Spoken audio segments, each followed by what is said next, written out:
Hi, do you see me? I see your picture, Alyssa. Good morning. Good morning, good afternoon. Let me go to video. And I'm sure it's nice and warm where you are. It's hot. It's hot. Why Okay. won't it allow me to start my video? I Oh, there we don't. go. There you are. Well, good Yeah. morning. Hello. Well, it's happy hour here. Yes, it's happy hour. So how are you doing? I Oh, have I have a glass of water. oh, okay. Well, we can just tell people it's water. We can tell them it's something else, but it is 100% it's just water. So Good, good for you. Healthy, healthy. healthy, I know. So I am so glad you could join me. This is It's my awesome. This It is is my wonderful. We haven't talked face to face in so long. It's been like forever. Yeah, it's been a few years, but I'm Yeah. excited. I've been keeping up with your journey from Ottawa to Toronto and watching Waylon having a good old time at the beaches. Yeah. Well, Waylon's here with me right now. I'm at my friend Sue's place. We're up north. We're at the cottage. So Nice. we're just having a great time. He's chillaxing. Oh, good. Glad to Yes. hear it. Yeah, so I ran this PowerPoint by you just so you can get an idea. And then I also have your absolutely fabulous pictures, what we can show after. Sure. And there you are. Wow, Yes. wow. So, what was it like pre COVID moving to Jordan? Well, it was exciting. I was more excited for the travel opportunities that I would have from Jordan more Right? than sort of looking forward to being in Jordan. Part of that is having known that you were going to be next to Israel. I didn't know if I'd get to go to Israel or not. But the location in this part of the world for travel anywhere pre-COVID was amazing. Mm-hmm. And we got a lot of amazing trips in. But Jordan itself, when we got here in January of 2019, was well, after leaving Canada where it was minus 32 and getting here and it was 16, it felt like spring. And I was wondering why everybody was walking around with their winter coats. Oh, I remember those days, and I'm not going to bash Ottawa, but we did have some cold days, and I Oh, remember definitely. I remember them distinctly because I would take the bus to work. Oh, yeah. Yeah, yeah. So, yeah, I remember those days. Oh my Lord. So yeah, so you've been there, so you got a good taste of the country pre-COVID. We did. We jumped in with 2 feet. I was lucky because Sean, my husband, had been here several times with Transport Canada. He helped actually with the Syrian refugee lift to Canada. Lovely. So he knew at least downtown Amman, and Well, he had that's been to handy. Petra and he had been to Aqaba before. So we just jumped in, and we were fortunate because my brother and his sister-in-law had been living and traveling around the world with their kids for a year, and they were going to be in Israel and said, "Oh, hey, you guys are in Jordan. We'll just cross the border. We'll meet you in Petra." Right? So within our first month, we were already down at Petra. Yeah, And I had the opportunity to see Petra this January, and it is spectacular. absolutely, it's really it's awe-inspiring, and to be able to go and see it, which is something that I never even really imagined I would do, was Hmm. pretty cool. And It yeah, was definitely. I know you did a little hopping because I remember one time you're in Jordan and the next time you're in Belgium because Yeah, you're basically in the Mediterranean. It's it is. We were before COVID hit. We actually had been booked to go back to Cyprus. right. Ryanair was flying out in and out fairly regularly with about 10 other locations out of Amman. So for us to have booked the Ryanair flight, it was €35 a Oh, person. good Lord. Yeah. So I mean, how do you not do that for a vacation? Absolutely. Unfortunately, everything got canceled. Our airport is still not yet open except for repat flights, but Yes. we'll I, take the credit and go another time. yeah, no, I saw that. They put out a lovely video telling, about the airport and what they're doing. And I've noticed because I've been doing a little bit of research that I don't want to say that the airports here are slack, but they really don't hold a candle to what they're doing in the Middle East with respect to being very strict. It's as you know, it's so Sean, my husband, is actually with IATA here. He's the manager of security, aviation security here. So he sort of sits in on a lot of the meetings, and what he gets frustrated because sometimes it's like they'll say one thing and do another, and he finds them a little bit risk adverse. Whereas in Canada, you would say it's, you know, risk management, mitigation. Yeah. But here it's, they really were afraid. The government did so much to control COVID in the country for our first 2.5 to 3 months, where we were truly locked down. We couldn't go to groceries. You know, we could go to like our small neighborhood grocery, but we couldn't go to a large grocery store until they figured out how it could be done safely. Yeah, no, that's something I was hoping you'd share, because, Absolutely. you know, for us, the major grocery chains did remain open. There were lineups, they still restrict the numbers inside, but your grocery shopping experience, save for running out of toilet paper for the first few weeks, which was utterly ridiculous, Oh, yeah. which is worldwide. It was We were laughing. We were ready to start shipping toilet paper and sanitizer over to Canada. So I love this picture you took when you were in Aqaba, because I remember when I was in Eilat in January, you know, Eilat is lit up like Las Vegas. Yes. You know, it does remind me a bit of Vegas. It's all lit up. And then you look across the bay and they go, see where the few lights there? It's Aqaba. And it just seemed a little more tranquil. It's definitely tranquil. You know, they're actually building a huge amount. We started seeing that when we first got here, that in Aqaba, they've got all these developments going on now.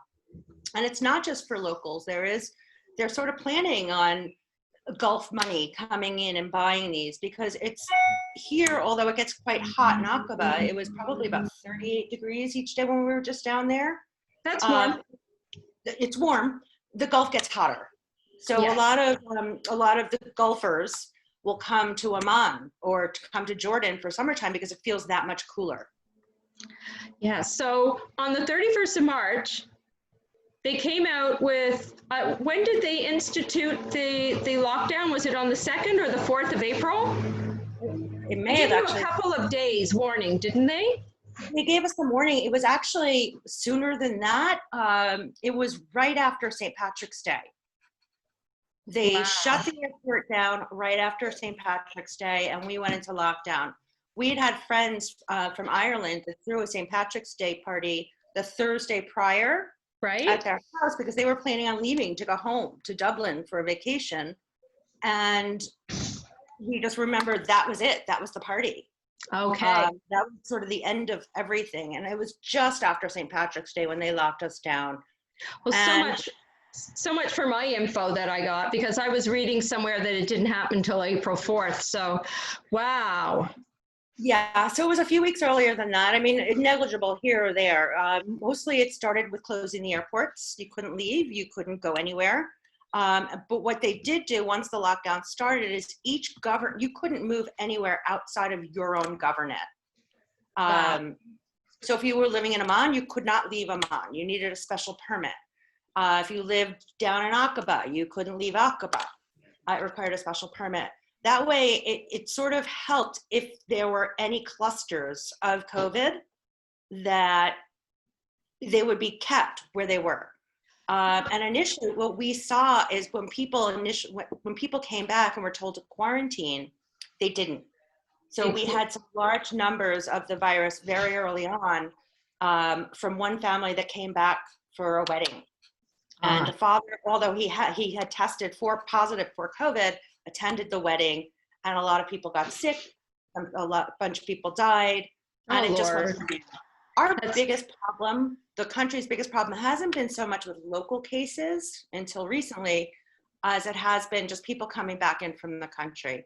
We're locked in. A lot of Jordan supplies come from Saudi Arabia, through Iraq, through Syria. So those borders are still open for truck drivers to come in and out. So Right. until they finally figured out that they needed to start testing at those borders and then quarantining the truck drivers, it just, things started slowly getting organized and happening. See, we're not doing that. We still have the border open with the US for the transport of necessary goods. But I don't believe that we're not being quite as rigid as other countries with respect to It's, that. yeah, It's I mean, closed it's, for tourism, but not for the movement of goods. I mean, we've kind of been saying, you know, as much as we moaned and groaned, and certainly there was so much anxiety and depression. And I can personally say I was on the phone with my doctor saying, I need more antidepressants and I need anti-anxiety. I'm not used to being locked up in my house. You couldn't even walk your dog. I You know. couldn't What did you even do with poor walk little your dog. Stella? Stella was paper trained because she was born just before a blizzard. Okay, true. Yes. Yes. So Stella was fine. It was more us, and also me used to Sean being out of town for at least 2 months, 2 weeks out of a month.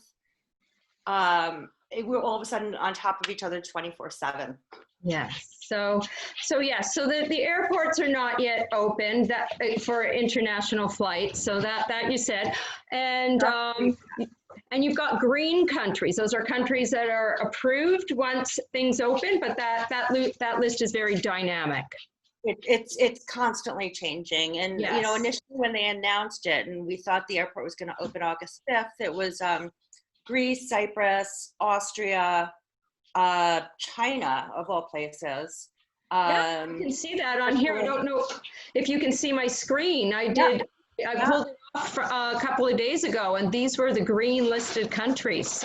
Malta is now off that list. Malta's gone? Okay. Malta's Yeah. gone.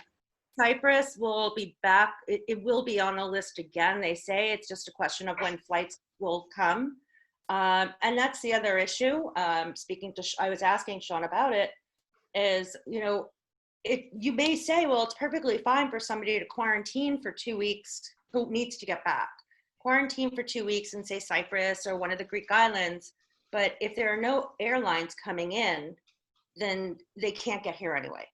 Now, when you quarantine, are you quarantining when you come back in the country if you're repatriating? Do you quarantine in your own home, or do they do like in some countries where they put you up in a hotel and you must stay there? Initially, they were putting the repatriation up at the Dead Sea hotels, Mm-hmm. and the country was paying for it. That slowly changed, and it was then, if you were coming back, it was at your expense. Your expense, okay. But it was only, so 50 JD a night would be $100 Canadian. Right. For you to stay at a Dead Sea hotel that you could not leave your room, Mm-hmm. which I can imagine must have been so frustrating. Yes, I can only imagine. So right now you're at medium risk, but you might go back down to high risk. Is that right? The latest that I read, we're still medium. It's the whole 10 local cases for 7 consecutive days will raise it.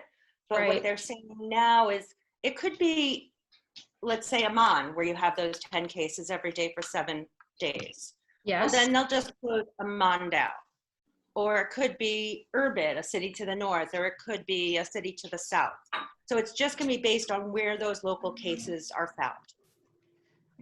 So I don't know if you can see right now, I don't know how successful I am at sharing. I'm trying to share your lovely pictures that you sent me yesterday. And here you are dining in Jordan. This is one of the cooking classes. There's in the older part of the city, there's a wonderful place called Beit City, which means grandma's house, that 3 granddaughters of their grandma took over. Grandma left them this villa overlooking the city, and it's beautiful. And the granddaughters have made something of it, and you can just go have dinner there, or they offer cooking classes. Now, are sites like that, are they open right now for the locals, or? Yeah, they are open. Locals can partake right now. Absolutely, absolutely, and people are. I just took actually a paella class with the chef from the St. Regis here. Oh, lovely. Oh, Oh there yeah, you there's are. definitely a lot of options, and a lot of people had to sort of shift their businesses. So if you were a chef at the St. Regis, all of a sudden the St. Regis Spanish restaurant's not open. Right. So what do you do to make money? So he was offering home classes. Well, I mean, anytime you can make proper paella, right? It's like, Oh yeah. now, is this the River Jordan? Is this This Baptist? is the baptismal site. Yes, this Yes. is the Jordan. It's part of the Jordan River. This was actually looking over from the Jordan side to it's actually the West Bank, where the baptismal site is located on the Israeli side. It's in the West Bank. Yeah, because I went there. I did not go in the Jordan River, but we did have some people from our tour. We were a group of travel agents, and some of them brought friends, and Mhm. were friends from the DC area, and they all went in the Jordan River. So that's why it looks somewhat familiar from, Yes. So yes. that was looking over to that side. And what I thought was really cool was looking over from the Jordan side was if you looked just up to the right, you saw like an Israeli IDF soldier just hanging out like in a lounge chair Yeah. on his phone. Welcome to Okay. the smallest hotel in the world. Okay. So explain this. I think this VW has seen better days. Oh, for sure it has. So this is on if you're driving basically from north to south, from Amman down to Aqaba, Mhm. is what they call the Dead Sea Highway. Okay. Not the Dead Sea, I'm sorry, the Desert Highway. When you get off one of the turnoffs to go to Petra, it will take you past Shobak Castle, one of, I'd say, 10 to 15 medieval Crusader castles that are still here in Jordan. On the way to Shobak Castle is the smallest hotel in the world. It's run by a guy, and it really is. I actually should have put like a little small picture of, I took a picture of the inside. It's just laid out, the seats have been taken out, and it's just a bed. It's pretty cool. It's a Okay. bed. And the owner is the nicest guy. You stop, he'll sit, he'll have tea with you, he'll tell you stories. His English isn't so good, but Yeah. Well, neither is my Arabic. So there, right? exactly. You know, the 30 words that I know in Arabic. Yes. So So this is more of a typical looking Bedouin style camp in Wadi Rum. now that would be more for tourists because the actual Bedouins that live in their own personal encampments, they look a lot different. At least they do in Israel. Some do look like this, but they'd be smaller. Yeah. But the larger tents you see, multiply it by 2 or 3, and that it could be what an encampment looks like. We had encampments just along the highway here between the airport and Amman. Right. Like I'm not seeing it like a lot of the camps I saw, you were seeing, a little bit of livestock and so on and so forth. This looks like it's set. I mean, I've seen some of your pictures and I'm ready to go. I'm absolutely ready. So there's the hubby enjoying some tea. Yes, my husband and his son with it's sage tea. Yes. So in the desert, they'll either make for you sage tea or mint tea. And we were warned in advance, it's an insult to say no. Okay. You drink it. I love his Blue Jays hat. Right? He's wearing a Blue Jays hat. Okay. Yeah. So this is one of the really fun parts about Wadi Rum is when you sort of check it, Wadi Rum is a protected area. Mm-hmm. And you stop at a visitor center. And if you're a local or you have the Jordan Pass, your entry is free. If you're a tourist and you don't have the Jordan Pass, which I highly recommend for anybody traveling to Jordan on their own, because it does get you your Petra and then your visa. That's just paid for right upon entry. But one of the more fun parts about going to Wadi Rum is that once you get past the visitor center, it's pure desert. There's no asphalt. So they're taking you on these 4-wheel drive trucks. You can go by camel, you can horseback ride in. We just, every time we go, we take the Jeep because it's so much fun. And this is At Mount Nebo. Now, I only got as far as Petra. I did a tour of Israel. I really want to go back and do both. I was just struck by everything I saw, and it's just amazing. And it's something I'm actually planning. I was planning on. I was putting together a group to go to Israel and Jordan in 2021. I put that on hold. Well, I'll revisit that in 2021, organizing once again for 2022. well, plan on it, and I plan on helping you and connecting you with locals. My hope is Yeah. actually when I return to Canada that I'll sort of get into more of this because I've made so many amazing local tourism contacts here. I love this picture. This was in Petra. Yes, I did not see them. I saw lots of puppies, lots of young Yeah. dogs, but I did not see any goats in this. So this was our first trip, and my husband had known that I was afraid of heights, but I said I'll go. We'll climb. This was going to take you to look above the treasury, and there's no railings. It's not a nanny state, so there are no railings, and it's a very, very narrow stairway that eventually no more stairs go to. And donkeys are passing you, and we were walking up, and all of a sudden my legs were already shaking. I hear clip clop, the dancing goats. I was terrified, and I literally leaned against the wall and sunk down. Oh, good Lord. Wow, and now I'm looking at this amphitheater. Yes. Just This stunning. is the one in Amman, not in Jerash. Right. Just amazing. Yeah, it's pretty cool. So during the summer, there are lots of music normally in pre-COVID days, and I'm sure hoping in post-COVID days, they'll have musical acts that perform there. They will perform plays there. In that plaza that you see in front of it, we've been to when there was the New Zealand mosque bombing, there was a protest, but there was a vigil that we attended. Mm-hmm. This is downtown. It's not a great angle, but basically these homes were built up into the hill. The hill that is above it, that flat area, is actually where the Amman Citadel was. So where the Nabateans were, where the Umayyads were. There's about 4 or 5 different civilizations through, BCE years. I mean, that's what's so amazing, is because for the first few times I went to Europe, I was really taken by the history, but you really don't know until you go to the Middle East. That's the history goes back, and you don't know how you're going to react to it until you see it for the first time. Well, it's, after traveling through Europe, and how many times had I gone to Italy and went on the tour of Pompeii, which is wonderful and great, and all of a sudden you're going to Jerash. These are the largest Roman ruins outside of Pompeii. Right. I mean, it's like not to minimize any other place. I'm just saying I was not anticipating to be so moved by the history that you witness. It's, truly from all these, before Common Era tribes, for lack of a better word. But then what of Bible, of what was going on biblically. When you go back to that Mount Nebo picture, that's overlooking what Moses called, everyone says Moses called it the promised land. He was overlooking Israel. Mm-hmm. But from that Mount Nebo area, you see the area in Jordan that was at the time Canaan. Thus the name Canaan dogs.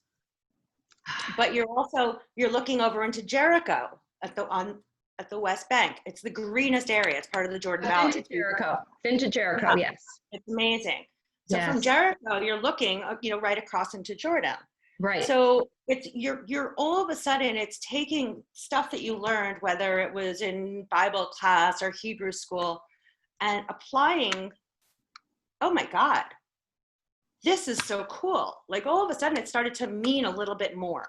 Yes, it did. So, Alyssa, we're going on to 25 minutes, and I do hope you can join me again, because personally, I find this to be so fascinating. One, you're just a wealth of information, and 2, it's always interesting to hear how other destinations, other locations are dealing with COVID. And perhaps we can chat again. I'd be happy to. Oh, I thank you. And have a lovely evening. What time is it there? I know it's happy hour, but what time is it? It's almost 7. It's almost 7. It's definitely happy hour. Okay. Absolutely. But thank you. Thanks for thinking of me.